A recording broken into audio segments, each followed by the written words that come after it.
I think the United States has become the Titanic.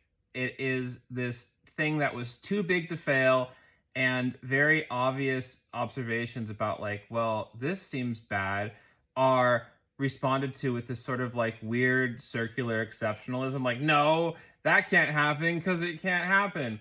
But now the Titanic has hit the iceberg and water is rushing into like the boiler room, and the people who are like covered in coal dust and shoveling the coal and like vulnerable are getting blasted by the ocean water.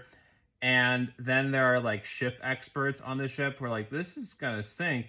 And then you go to the people who are in the first class cabins, and it's like, did you hear the news about the boiler? And they cut you off, and they're like, I don't like the news. It's divisive and alarmist. And it's like, well, did you hear about the expert? Oh, expert schmexpert. And I feel like two things are going to happen, and both are really bad. Either one, we somehow manage to patch the hole in the ship before it sinks, and then the people who are calling us alarmists will say, see, there's nothing to worry about. Or two, we don't manage to patch the hole in the ship, and then it rises to the point where the water's going under the doors of the first class cabins. And then all of us below the first class cabins can say, see, told you so, but it will sound like this. It'll be like, told you so, because we're all underwater. Or is it just me?